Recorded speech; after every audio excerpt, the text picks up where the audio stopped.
Hi hello friends, എല്ലാ കൂട്ടുകാർക്കും മൗനരാഗത്തിന്റെ ഇന്നത്തെ റിവ്യൂയിലേക്ക് സ്വാഗതം.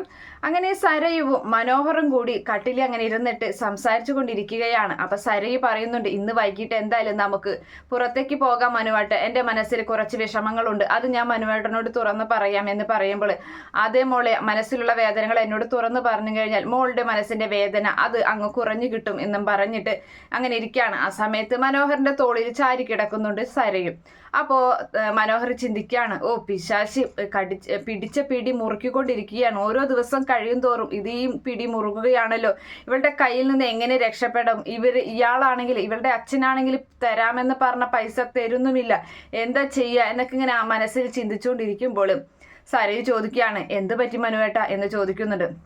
മനുവേട്ടൻ എന്താ ചിന്തിക്കുന്നത്? ഒന്നുമില്ല മോളെ, ഞാൻ മോളുടെ വിഷമം എന്തായിരിക്കും എന്നിങ്ങനെ ചിന്തിക്കുകയായിരുന്നു എന്ന് പറയുന്നുണ്ട്. അതെന്തായാലും ഞാൻ മനുവേട്ടനോട് പറയാം, മനുവേട്ടനെ ബാധിക്കുന്ന കാര്യമൊന്നുമല്ല അത് എന്ന് പറയുമ്പോൾ, അതെന്താ മോളെ അങ്ങനെ പറഞ്ഞത്? മോൾക്കുള്ള വിഷമം എൻ്റെയും വിഷമമല്ലേ, അതുകൊണ്ട് എന്താ മോൾ അങ്ങനെ ഒരു വർത്താനം എന്നൊക്കെ ചോദിച്ചിട്ട്, എന്തായാലും മോൾ എന്തായാലും എന്ത് കാര്യം ഉണ്ടായാലും എന്നോട് പറയും, മോളുടെ വിഷമം എന്തായാലും എന്നോട് പറയുന്നൊക്കെ പറഞ്ഞ് അങ്ങനെ സംസാരിച്ചിരിക്കുകയാണ്. പിന്നീട് കാണിക്കുന്നത് ഹോളാണ്. അങ്ങനെ ആ ഹോളിൽ കിരണും ഹരിസാറും ബൈജുവും കൂടി അങ്ങനെ നിൽക്കുന്നുണ്ട്.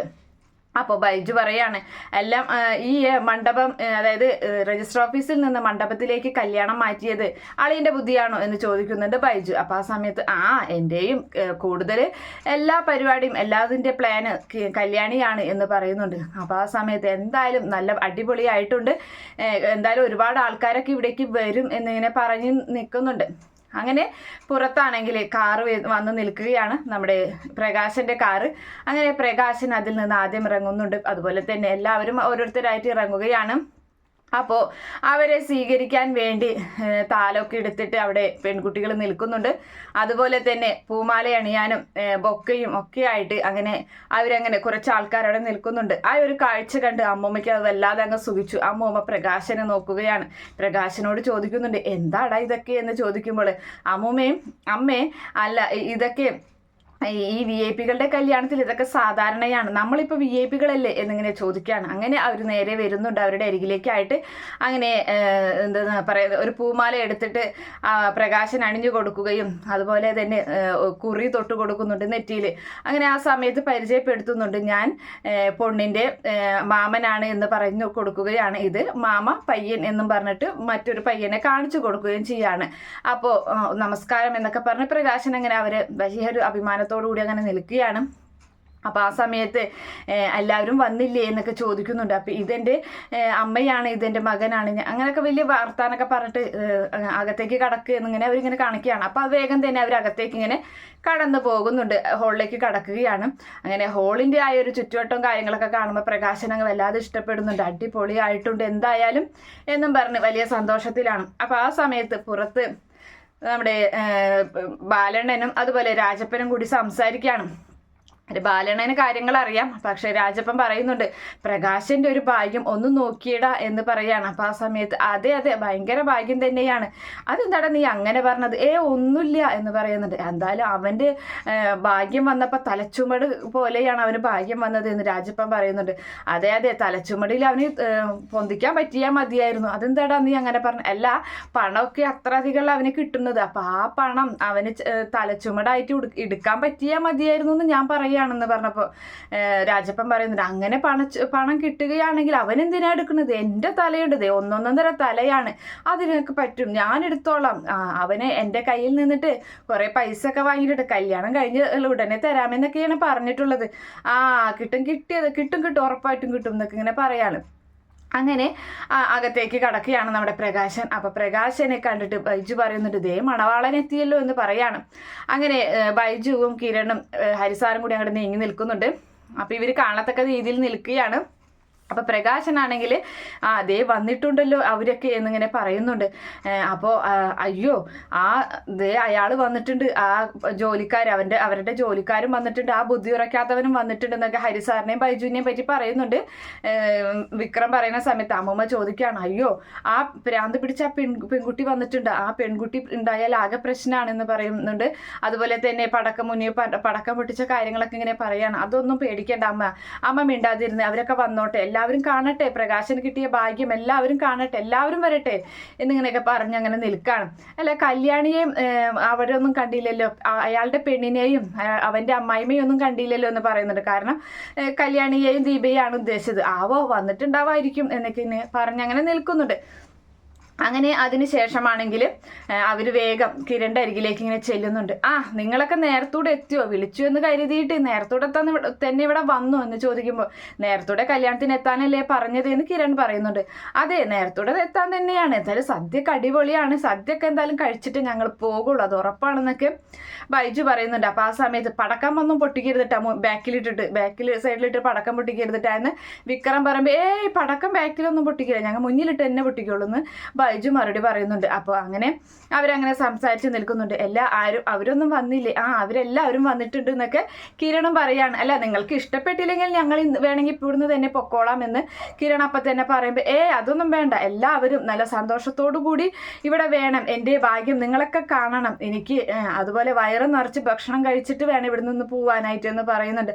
അതത്രയേ ഉള്ളൂ എന്ന് ബൈജു ഒക്കെ ഇങ്ങനെ മറുപടി പറയണം. അപ്പം നമ്മുടെ വിക്രം പറയുന്നുണ്ട്, നിങ്ങളുടെ കമ്പനി ഉടനെ തന്നെ തകരാൻ പോവുകയാണ്, എത്രയും വേഗം നിങ്ങളുടെ കമ്പനി തകരും, ഞാനാണ് ഇപ്പോൾ ഈ കമ്പനിയുടെ MD, അതുകൊണ്ട് നിങ്ങളുടെ കമ്പനി ഉടനെ പൂട്ടേണ്ടി വരും എന്ന് പറയുമ്പോൾ ഹരിസാറാണ് അതിന് മറുപടി പറയുന്നത്. അതൊന്നും അങ്ങനെ പെട്ടെന്ന് പൂട്ടേണ്ടി വരില്ല എന്നൊക്കെ പറഞ്ഞിങ്ങനെ അവർ തർക്കങ്ങളും കാര്യങ്ങളും. ആ സമയത്ത് നമ്മുടെ അമ്മൂമ്മ പറയാണ്, എന്തായാലും ഞാൻ എന്നും മണവാട്ടിയെ കണ്ടിട്ട് വരാമെന്നും പറഞ്ഞ് പ്രകാശനോടും പറഞ്ഞു. അങ്ങനെ അവിടെ നിന്നും മണവാട്ടിയെ കാണാൻ വേണ്ടി ഒരുങ്ങുന്ന സ്ഥലത്തേക്ക് പോവുകയാണ്. അപ്പോൾ അവിടെയാണെങ്കിൽ കാർത്തിക നമ്മുടെ ലക്ഷ്മി ഒരുക്കിക്കൊണ്ടിരിക്കുകയാണ്, ഒരുപാട് ആഭരണങ്ങളൊക്കെ അണിഞ്ഞ് തലയിലിങ്ങനെ സാരിത്താലിങ്ങനെ മുഖം മറച്ചിങ്ങനെ ഇരുത്തിയിരിക്കുകയാണ്.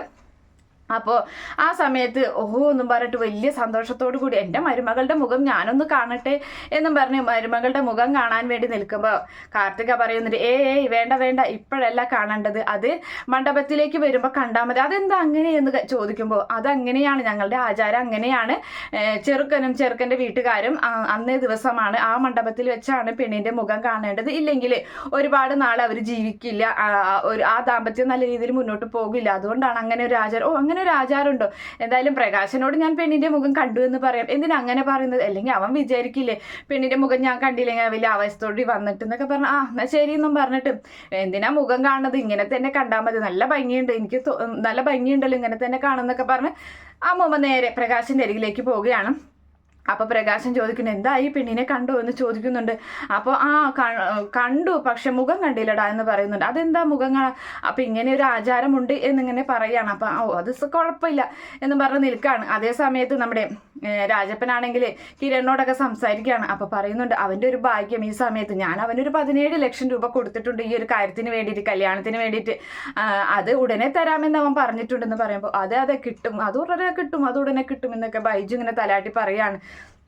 അപ്പോൾ കിരണാണെങ്കിൽ കല്യാണിയെ പണ്ട് രാജപ്പൻ കല്യാണം കഴിക്കാൻ വന്ന കാര്യങ്ങളൊക്കെ ഇങ്ങനെ പറയുന്നുണ്ട്. അയ്യോ അതൊക്കെ എന്തിനാ ഇപ്പോൾ ഓർമ്മിപ്പിക്കണേന്നൊക്കെ രാജപ്പനും ചോദിക്കുകയാണ്. അങ്ങനെ അവർ സംസാരത്തിനിടയിൽ ഒരു ചെറിയൊരു കുത്തലൊക്കെ കൊടുക്കുന്നുണ്ട് ബൈജുവും അതുപോലെ കിരണൊക്കെ. പക്ഷേ രാജപ്പനൊന്നും മനസ്സിലാവുന്നില്ല, അവിടെ ഒന്നും പോവുകയാണ്. പിന്നീട് രാജപ്പൻ നമ്മുടെ ബാലനോട് പറയുന്നുണ്ട്, എന്തായാലും അവൻ എൻ്റെ പൈസ ഉടനെ തരാമെന്ന് പറഞ്ഞിട്ടുണ്ട്, 17 ലക്ഷം ഞാൻ കൊടുത്തല്ലോ, അതെനിക്ക് 20 ലക്ഷം ആക്കിയിട്ട് തരാമെന്ന് പറഞ്ഞിട്ടുണ്ട്, പിന്നെ കൂടുതൽ പൈസ എനിക്ക് പലിശയ്ക്ക് കൊടുക്കാനായിട്ടും തരാമെന്ന് പറഞ്ഞിട്ടുണ്ട്. എല്ലാം കിട്ടും ഉറപ്പായിട്ടും കിട്ടും എന്നൊക്കെ ബാലനും പറയാണ്. അതെ, നീ ഒരു കാര്യം ചെയ്യുക, അവനുമായിട്ട് സംസാരിക്കുമ്പോൾ ഈ കാ എന്ന് പറയുന്ന അക്ഷരം നീ വെറുക്കുന്ന രീതിയിൽ സംസാരിക്കും. അതെന്താ അങ്ങനെയെന്ന് ചോദിക്കുന്നുണ്ട്. കല്യാണിയിൽ കായുണ്ട്, അതുപോലെ കിരണിലും കായുണ്ട്, അങ്ങനെ അത് പിന്നെ കാദംബരി, മൂത്ത മോള് കാദംബരി, അതിലും കായുണ്ട്. അത് ക്യാ എന്ന് കേൾക്കുമ്പോൾ തന്നെ നീ ഞങ്ങൾക്ക് കാർപ്പിച്ചങ്ങ് തുപ്പിയാൽ മതി, അവരുടെ ഇഷ്ടത്തിന് അങ്ങോട്ട് നിന്നാൽ മതി. അതുപോലെ ഈ മലയാള അക്ഷരങ്ങൾ ദീപയിലുള്ള അത് കേൾക്കുമ്പോൾ നിനക്ക് അങ്ങോട്ട് ഒരു അറപ്പ് പോലെ തോന്നി, അങ്ങനെ നീ അവരുടെ ഒപ്പം നിൽക്കുക, അപ്പം നിനക്ക് കാര്യങ്ങൾ ഉണ്ടാകും എന്നൊക്കെ ബാലനോട് പറഞ്ഞു കൊടുക്കുകയാണ് നമ്മുടെ രാജപ്പൻ പറഞ്ഞു കൊടുക്കുകയാണ്. അപ്പം രാജപ്പൻ അതെ ഞാൻ അങ്ങനെ തന്നെ, എനിക്ക് അധികം നാൾ എനിക്ക് വയ്യാത്ത കാരണമാണ് ഞാൻ വർക്ക്ഷോപ്പ് അടച്ചു പൂട്ടിയത്, എന്തായാലും അതൊക്കെ ഇനി തുരുമ്പ് കളഞ്ഞെടുക്കേണ്ടി വരും എന്നാണ് തോന്നുന്നത് എന്നൊക്കെ പറയുമ്പോൾ അതങ്ങനെയൊന്നും ഇല്ലടാ എന്നൊക്കെ പറഞ്ഞ് അങ്ങനെ നിൽക്കുകയാണ്. അങ്ങനെ ആ സമയത്ത് അവിടേക്ക് 2 മണവാട്ടികൾ വരികയാണ്. അതായത് നമ്മുടെ ലക്ഷ്മി മുഖം മറച്ച് വരുന്നുണ്ട്, അതുപോലെ തന്നെ ദീപ മറ്റൊരു സാരി എടുത്തിട്ട് ദീപയും മുഖം മറച്ച് 2 മണവാട്ടികൾ ഇങ്ങോട്ട് വരുന്നുണ്ട്.